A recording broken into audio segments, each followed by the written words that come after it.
Tere! Eks alustame siis. Olen pannud oma praeguse etteastme pealkirjaks hoopis mitte näitus, vettpidavad allikad, vaid ühe museaali sünnilugu.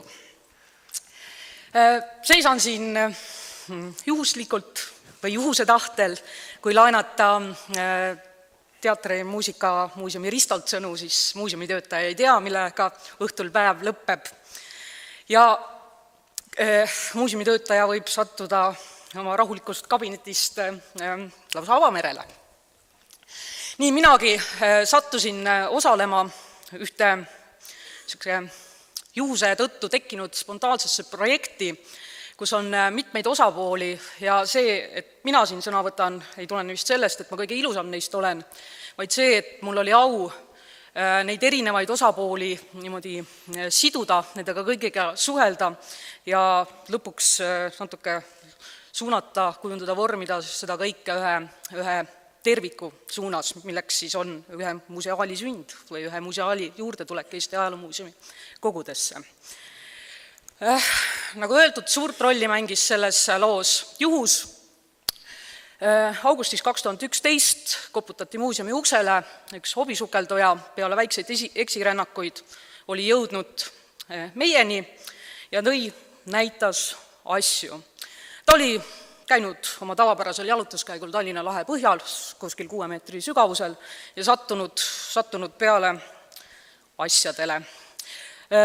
Keskaegsed hõbemündid sellisele professionaalsele jalutajale juba rääkisid väga palju, leidis veel teist kolmandat, mida ta siis tuli meile näitama.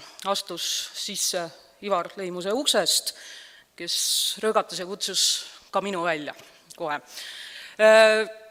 Meie diagnoos siis nendele leidudele oli, et jah, et tegemist on millegi uhkega ja mitte ainult siis see leiukoht, vaid ka paistis juba, et see materjal on väga huvitav.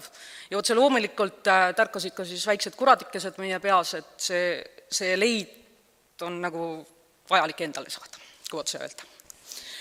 Ja siit algas siis meie projekt. Algas ta tõestusega, nagu iga asi peab algama. See tähendab seda, et kuna leidja oli ka muinsuskaitsega juba ühendust võtnud, siis nüüd siis isiklike või muuseumi huvisi esitatuna siis ka meie liitusime sellesse dialoogi ja tegime ta triloogiks. Ja meie osa siis oli tõestada kõigepealt esimese etapina, et see ressurss, mis selle leiu väljatoomiseks kulutatakse, et see on õige kulutus, ehk siis, et tegemist on ühe väärtusliku leiuga. Koos kolleeg Leimusega siis tema analüüsis münte ja ka selles kogumis olnud kaale ja kaaluvihte, mina siis neid kõiki ülejäänud katkiseid asju jõudsime järeldusele, et tegemist on 13. sajandi lõpupoole esemetega, kogu see kogum, kogu see esemete iseloom, see väärib, karjub, nõuab väljatõstmist. Et selline ekspertiis sai esindatud muinsuskaitsele, mis ka ilma vaidluseta vastu võeti. Edasi järgnevad siis tegevused, et esimesena peategelasena siis astub areenile muinsuskaitse, kes siis teeb olulise töö ära selle leiukasti väljatõstmisel, oli au viibida merel, õnneks ei lastud vette, aga seda põnevam oli vaadata seda kõike veepiirilt. Ja 8. septembril 2011 tõstetakse kast välja. Ja edasi siis tuleb ainult muuseum-mängu, et kõigepealt muidugi siis leiu nimekirja koostamine, arusaamine üldse, mis asjad need ikkagi lõpuks on, kui nad nüüd lõpuks kohal on.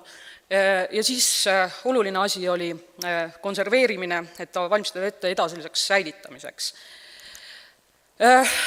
Kuna nii minul ja kui minu kolleegil Jaak Mällil on eelnev töökoht ja töökogemus andnud mõningaid teadmisi, oskusi ja enesekindlust, siis otsustasime selle konserveerimise läbi viia ajaloomuuseumis. Kasti jaoks siis sundisime muuseumi ostma 50 kilo suhkrut ja naha jaoks oli vaja piiritust. Kuigi jah, me mõlemad oleme üle 10 aasta seda teinud, siis ma jagan täielikult seda seisukohta, mida ütles mulle esmaabi instruktor, et on hea, kui kannatanu siiski tapab diplomeeritud inimene ehk meedik, et ma siinkohal ka ütlen, on hea, kui esemeid konserveerib konservaator, aga samas selline kogemus lubas seda meil teha, kuna on ette näidata 10-aastase taguseid esemeid, mis on täiesti elus tervise juures ja ka suudavad näitusel väljas olla. Aga ikkagi lõpulause palvetagem tuleb ka peale seda kogemust. Nii, et kui see oli konserveeritud, siis oli tegelikult leid valmis. Ja nende kõikide tegevuste tulemusena on siis ajaloomuuseum saanud endale uue museaali, mis on siin jagatud siis arheoloogia ja numismaatika kogu vahel. Kokku on meil pea 300 eset, mis on erinevas säilimis- või astmes, tervikesemeid nagu ikka on vähe, aga selle juba ekspertiisi käigus ja hiljem ka konserveerimise käigus jäi aega seda leidu teaduslikult läbi töötada, avanes selle leiu tohutu potentsiaal ja pähe hakkasid tulema igasugused mõtted, mis selle leiuga edasi saab teha.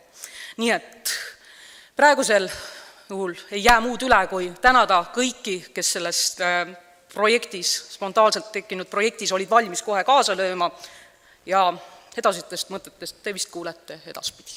Aitäh! Aitäh! Krista! Aitäh sulle! Palun!